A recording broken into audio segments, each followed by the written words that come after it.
อยู่บ่ว่าอันดีอันชั่วหู้ดีอยู่บ่ข่อยเป็นปฏิการมันเอาอย่างแน่แต่ประเทศลาวข่อยเอาอย่างแน่เอาอย่างมาแน่ขายนะประเทศลาวนะข่อยมีแต่หำตัวมานี่นะบ่ได้มีอย่างตัว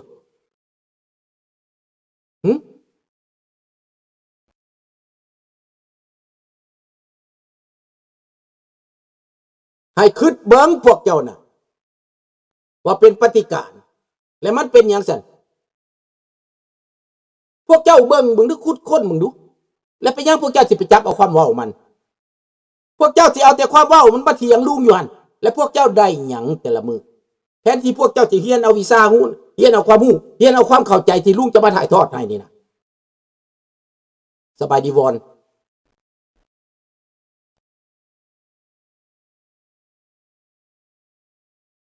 พวกเจ้าแทนที่จะเข้าใจเรื่องที่มันเป็นประโยชน์บ่ซอกหาแต่แนวมันบ่อันนี้เขาฮ้องว่าพวกอัปประโยชน์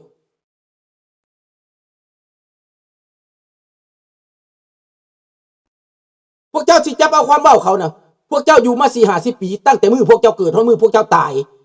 พวกเจ้ายังบ่เรียนรู้ว่าความเว้าเขาตัวบ่เบิ่งหน้าเบิ่งตาลุงนี่ดูว่าเป็นปฏิการนั่นปฏิการแปลว่าหยังพวกเจ้าก็บ่ฮู้ซ้ำหั่นน่ะถามเบิ่งพวกเจ้าว่าปฏิการแปลว่าหยังถามเจมส์ก่อนตอบคำถามมาคันว่ามีความรู้มีปัญญาตอบคำถามมาปฏิการแปลว่าหยังคำศัพท์ความลาวแปลว่าหยังปฏิการ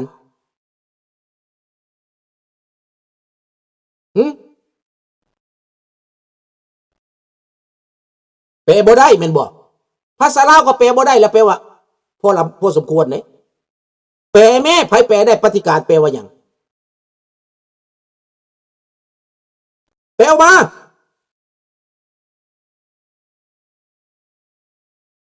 เจมส์ตอบได้บ่เจ้าตอบลุงเบิ่งปฏิการแปลว่าหยัง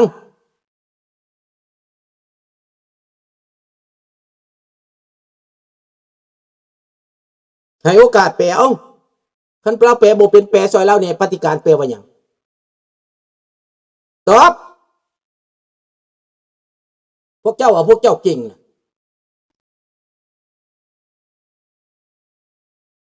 บ่มีปัญญาแม่นบ่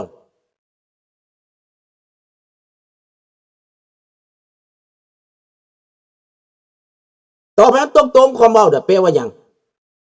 คำศัพท์ลาวแปลว่าหยังปฏิการบ่ได้แม่นบ่ตอบบ่ได้แม่นบ่ล่ะ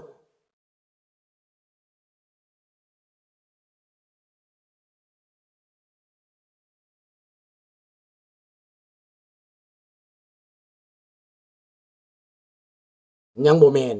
คำหมายตรงๆแปลว่าหยัง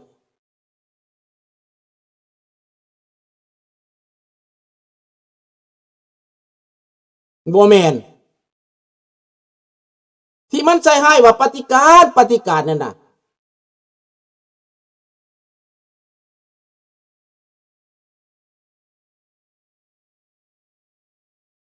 บ่แม่นได้เห็นบ่บ่จักจักคนเห็นบ่เขียนไปตัวที่ตัวแดนเห็นบ่ขายชาติขายเป็นดินปฏิการว่าบ่ดี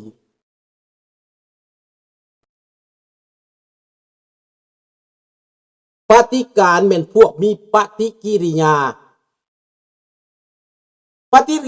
ต่อต้านสิ่งที่มันบ่ถูกต้องหั่นน่ะเขามีปฏิกิริยามีอาการคือยานี่เจ้าใส่เข้าไปยามันต้านเชื้อนี่นะมันบ่ถูกมันก็ต้านเห็นบ่ล่ะคันมันถูกมันก็รับมันบ่ถูกมันก็รีแจ็คเข้าใจบ่มันปฏิเสธปฏิการคือพวกปฏิเสธระบอบคอมมิวนิสต์มีปฏิกิริยาปฏิเสธบ่เอาบ่รับบ่ยอมรับลัทธิคอมมิวนิสต์อันนั้นแหละพวกเจ้าแปลบ่ได้หรือพวกเจ้าละว่าซัวขายบ้านขายเมืองว่าซั่นเว้าไปอันนั้นแหละปฏิการแนวคิดปฏิการแนวคิดที่บ่รับลัทธิคอมมิวนิสต์บ่เอาปฏิเสธปฏิกูลเนี่ยแปลว่าหยังปฏิกูลมันขี้มันเศษเหลือขยะสิ่งปฏิกูลหมายกว่าสิ่งที่เรารับไม่ได้กินไม่ได้นะ เข้าใจแล้วบอกอันมันเว้าสำนั่นก็โอ้ยเชื่อแล้วว่าแม่นจริงน่ะสิ่งปฏิกูลคืออะไรคือสิ่งเศษเหลือพวกมันเป็นปฏิกูลลาวแดงเป็นปฏิกูลเราเป็นปฏิการเห็นแล้วบอกให้มันเป็นปฏิกูลเนาะพวกเจ้าเนาะ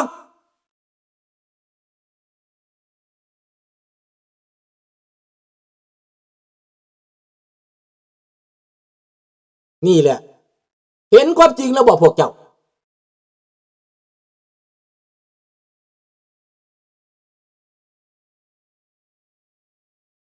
มันเป็นเรื่องธรรมชาติถ้าในระบอบประชาธิปไตยฟ้า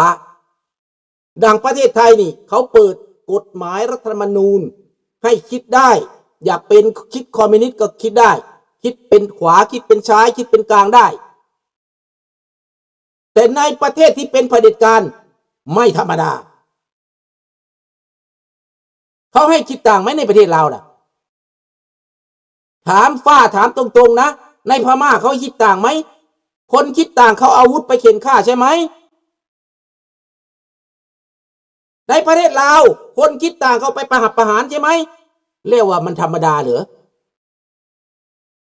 คุณจะไปยอมรับเรื่องเหล่านี้ว่าเป็นธรรมดาไม่ได้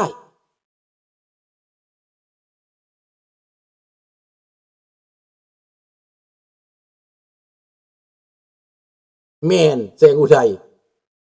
สองอย่างสิเป็นปฏิการหรือสิเป็นปฏิกูลปฏิกูลก็เป็นขี่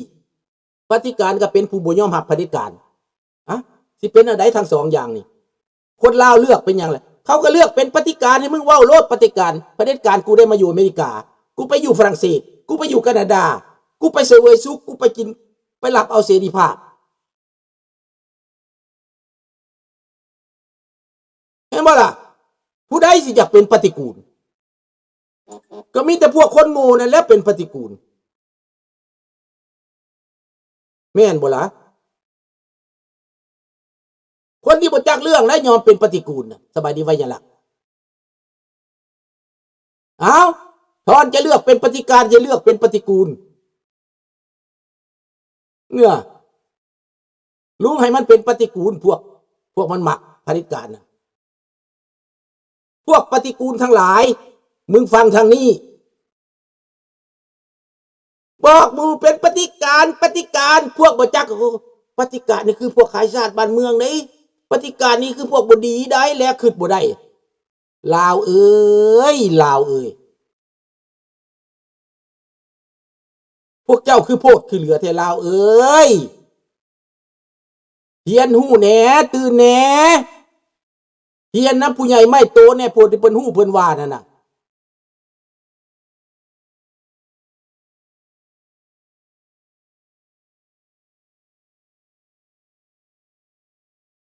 มันสิออกจังไดเห็นความล้มเหลวของรัสเซียแล้วมันก็หยุดแหละ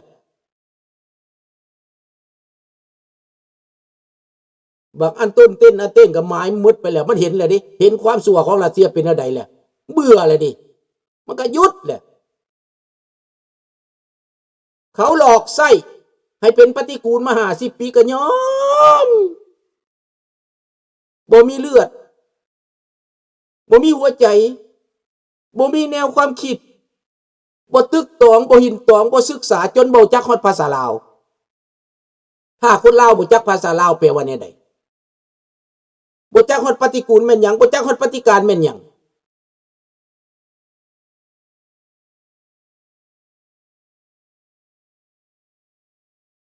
จะให้ปฏิการแปลว่าหยังจะให้เฮานี่เหตุการณ์ปฏิวัติมา30 ปีเฮานี่เขาเลิกแล้วได้เทิงกระดูกดำแล้วได้30 ปีเฮาเหตุการณ์ปฏิวัติจะให้เชื่อเฮาบ่ข้าพเจ้าก็เลยถามมึงอายุเท่าใดเฮาหากอายุ19 ปีเอ้ามึงเหตุการณ์ปฏิวัติตอนใดตอนมึงอยู่ในลมในแรงพุ่นวะเหตุการณ์ปฏิวัติก็เพิ่นเฮ็ดมา30 ปีเฮาก็แปลว่าเฮ็ด30 ปี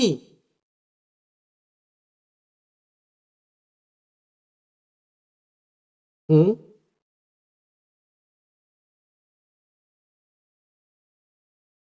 ก็สิได้ประชาธิปไตยก็เป็นปฏิการนั่นแล้วก่อนปฏิเสธเผด็จการก่อนปฏิเสธคอมมิวนิสต์ก่อนจังสิได้ประชาธิปไตยเด้คันเจ้าบ่ปฏิเสธอันนี้แปลว่ามันก็ติดหัวเจ้าไปคือเจมคืนนี้แหละติดมาแล้วคือเท่าอีสังอันเมื่อกี้นี่นะมันติดเข้ามาในหัวมันแก้บ่ออกเด้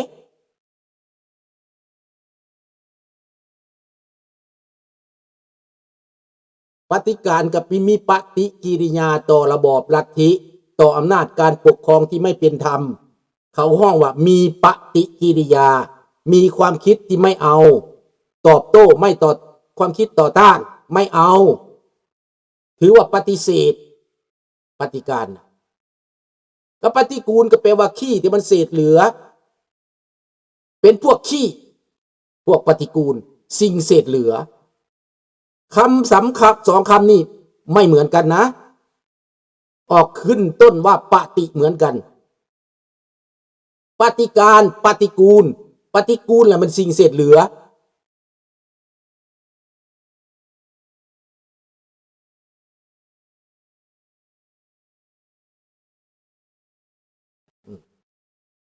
อาจารย์ใดไปสอนมึงเด้อห้องเรียนน่ะนะไปเถียงกันอยู่โรงเรียนวิทยาลัยมัธยมเด้อสู้ไปเถียงกันเด้อคันสู้เสียงกันบ่ตกลงไว้ห้องลุงสุตลาไปเอาถามประเทศไทยดูถามคนไทยเนี่ยคนไทยก็ยังตอบบ่ได้ปฏิการคืออะไรแปลให้ผมหน่อยปฏิการคืออะไร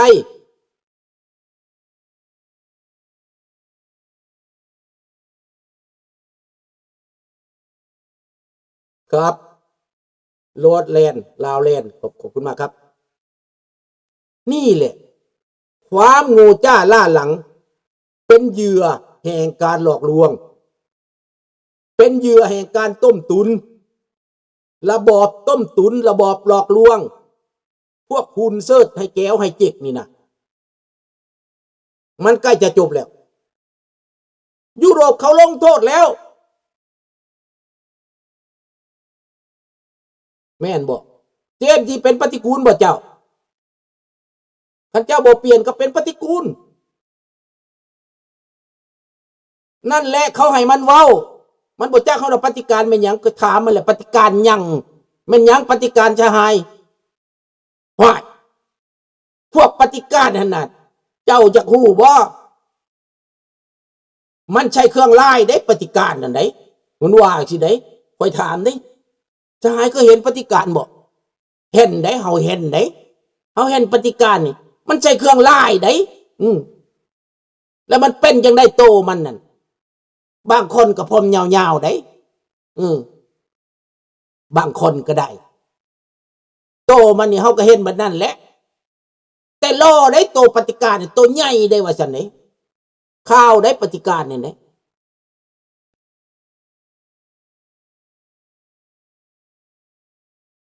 แม่นแหละปฏิกูลนี่คือขี้นั่นแหละ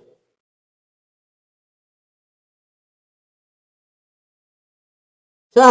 ประยุทธ์ตอบถูกกันบอกแปลเป็นภาษาไทยปฏิการคือปฏิกิริยาตรงกันข้ามใช่เป็นอันแวกแซ่เป็นตรงกันข้ามเป็นฝ่ายตรงกันข้ามถูกต้องนี่ประยุทธ์ก็ยังรู้จัก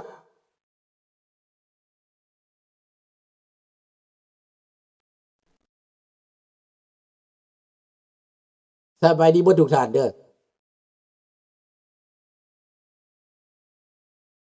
เขาบูจัก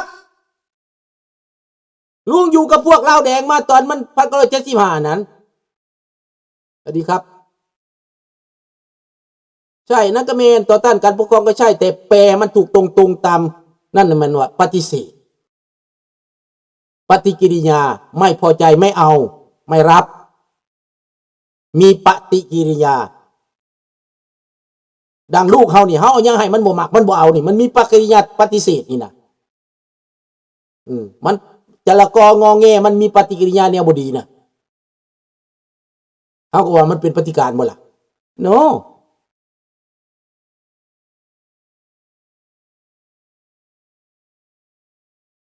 นั่นแหละปฏิกูลคือของเสียคือ